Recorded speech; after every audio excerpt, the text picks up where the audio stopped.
Hello and welcome back.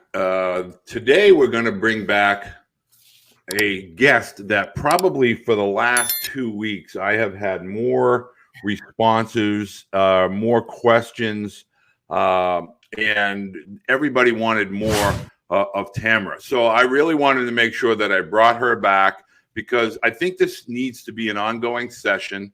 I have my old man glasses on. I apologize right out of the gate. But I want to make sure I get all the information because I have had parents ask me, is Tamara a parent? Is she an athlete? What's the background? So I want to give that to everyone here this morning before I introduce Tamara and allow her to share her thoughts.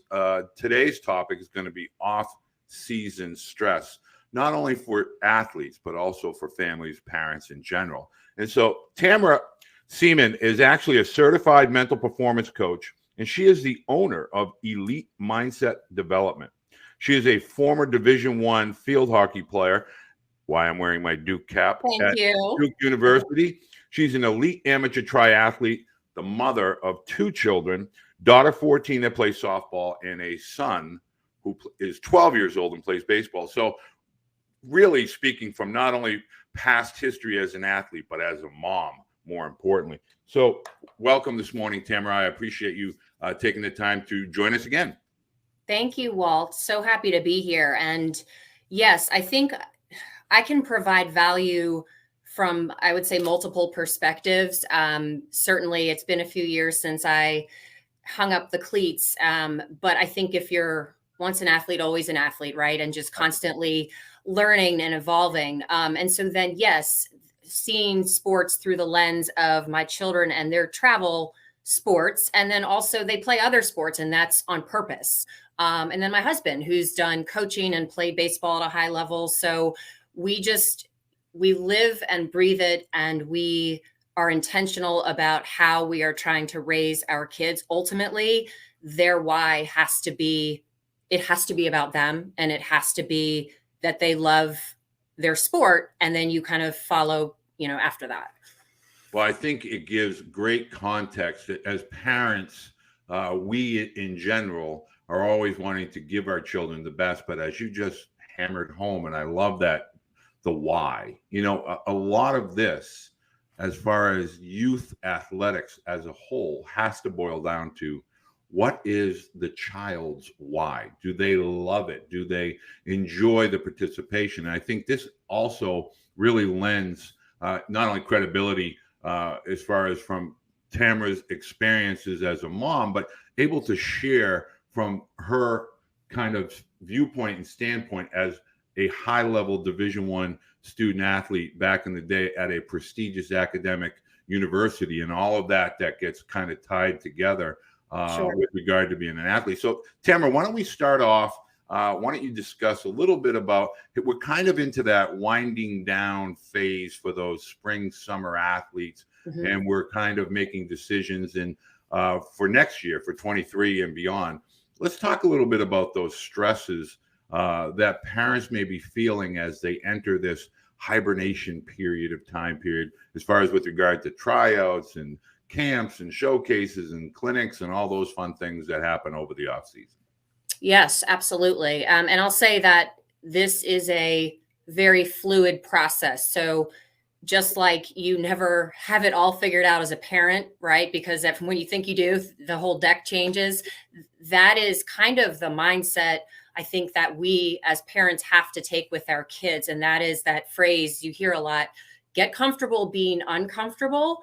And finding resources, finding people whom you admire and trust, who can guide you, and don't be afraid to ask the questions. So I think kind of the golden rule as it relates to this is that a family and the student athlete, you have to make decisions relative to the child's age, their sport, certainly the level of play, and overall goals. So our conversation about what it looks like for a 10-year-old is obviously going to look a lot different than a sophomore in high school who is on his way.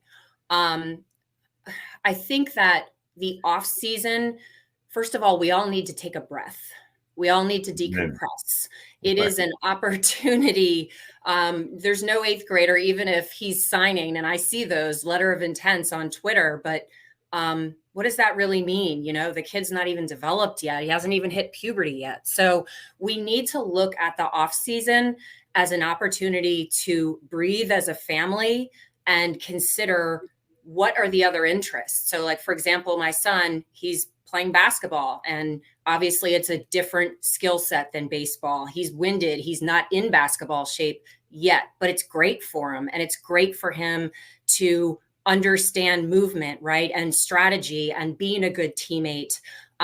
Nothing bad comes from that. So everything I'm hearing now, most recently, I just heard Dansby Swanson and Austin Riley from the Braves in two separate recent interviews talking about themselves as 2 and 3 sport athletes and the importance of doing that and having fun. The off season needs to be take a breath, decompress, do something different, you know, kind of make sure you are in line with your child's and your family's why. Well, I think what is so valuable there is that oftentimes, as parents, and I'm guilty of this as well, we focus on a destination instead of enjoying the journey, you know, and understanding that the moments and the memories for our children are adding up much differently than they may be for parents, meaning our relationships and our interactions are much different. And children anticipate hanging out with a new set of friends, maybe the basketball players or the hockey players or field hockey or what have you. So what I want to discuss now is that those tensions that are created when your children are in other sports or in other mindsets. And then we get these letters in the mail about camps and clinics and obviously the all important lessons. I don't feel that lessons really offer a lot of value when your child is in other sport mindsets. But how do you kind of keep up with that as a parent with regard to all the emails that you get and all the requests that they get from the, you know, that spring summer coach saying you need lessons, you need to go to these camps? How do parents deal with all that? It's a great question. There is so much noise. I think about cutting all of that noise out. I think about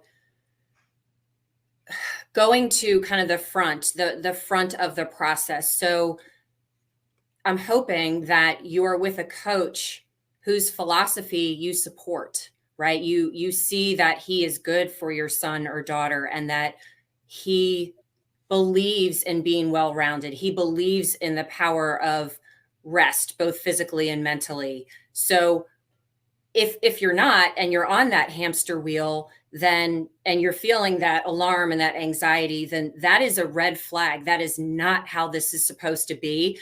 That is we need to have a conversation as a family and you know, maybe there is a different track that the child needs to take. I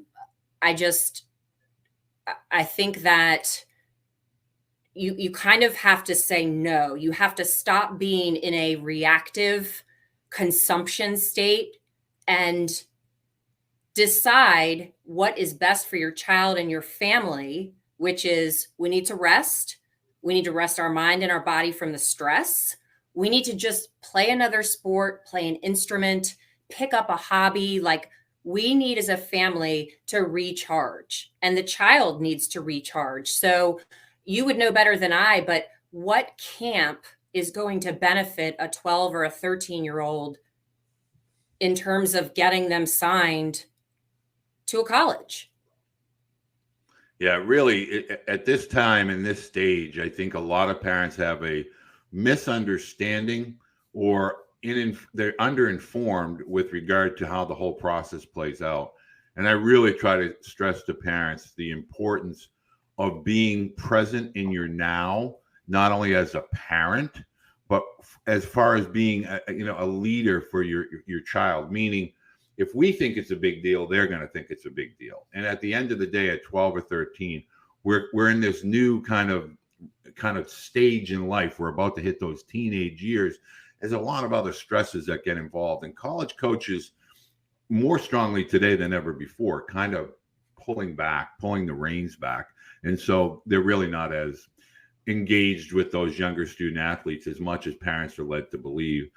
And that kind of leads me to, I know you have these golden rules that you kind of like to follow as a parent yourself, but something that you want to kind of share with other parents that are going to find their way to this particular video on this topic. So why don't you share with parents some of their base kind of golden rules that they might benefit from by sharing not only with their children, but living as a family?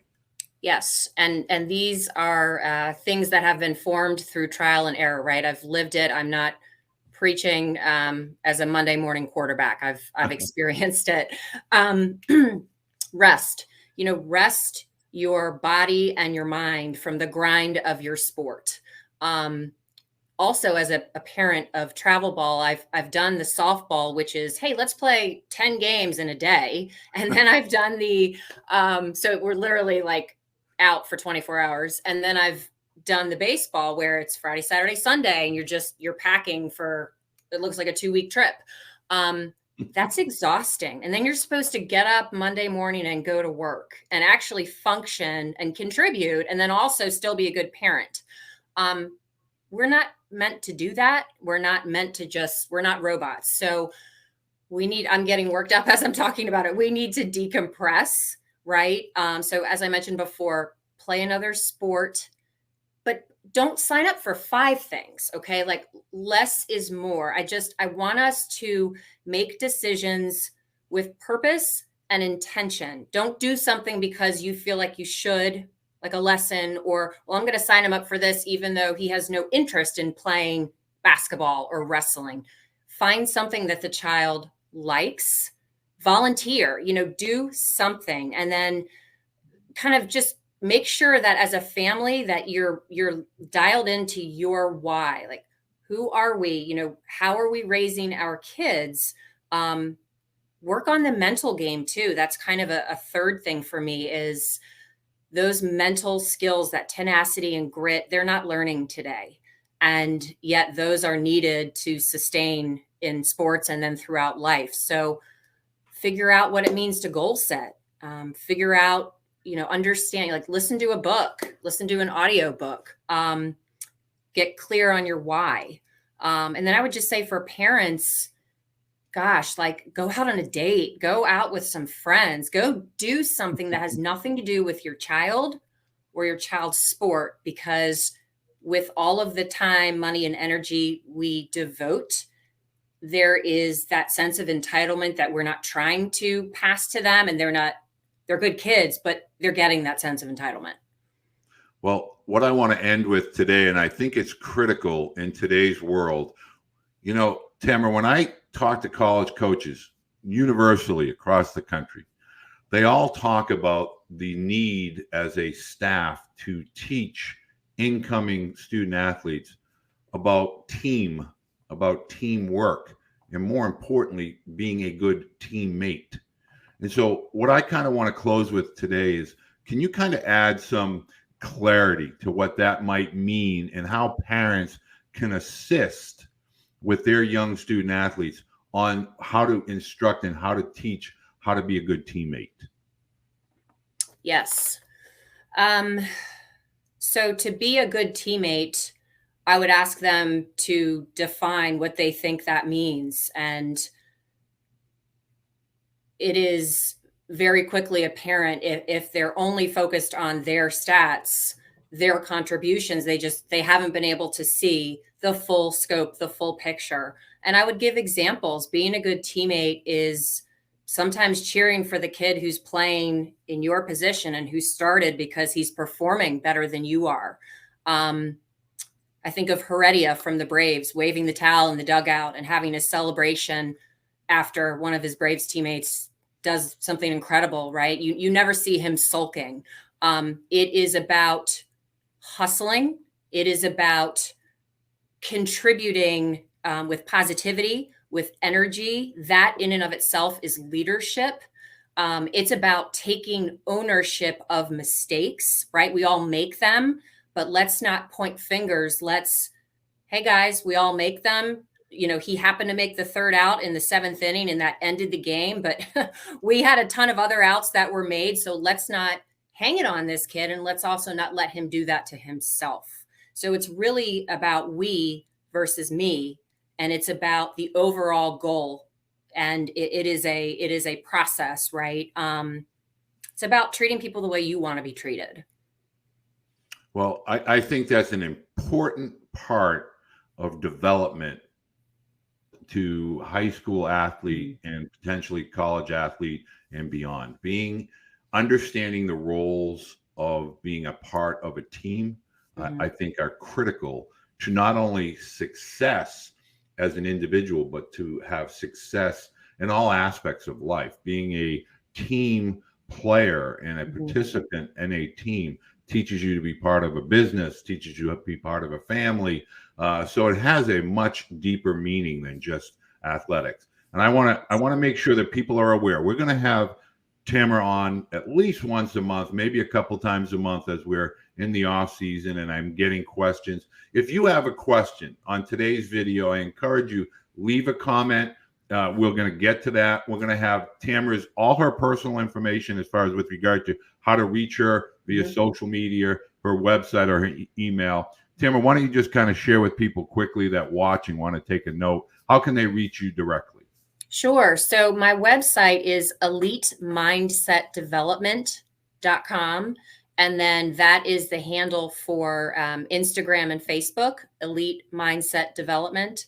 My Twitter handle is just my name.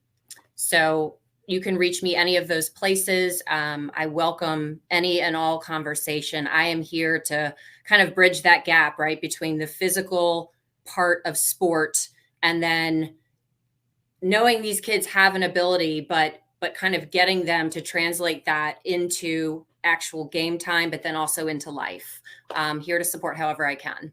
Well, I think it's important now in hindsight, seeing how my son, they have mental health coaches, and I really believe it allows them to free themselves from some stresses or some things that are in their mind, and allows them to have the ability to converse with you as a parent, but also to have an outside person that they can share some things with and kind of find some common ground and really be able to enjoy athletics and being a kid much more freely. So I want to thank Tamara again for joining us today. I encourage you all to subscribe to the channel because we're going to continue to grow with a multitude of different topics as it relates to athletics, not just individual baseball discussions. We're going to talk about it as a whole in its entirety. So until next time, I want to say thank you, Tamara. We're going to have you back again. And I want to make sure I let everybody know in the description, I'll make sure that Tamara's all her contact, her social media handles, her emails, and her website so that you as a parent can find your way. Tamara, thank you so much again for today. I appreciate it as always. Thank you, Walt. Have a good one. You too now. Bye now. All right.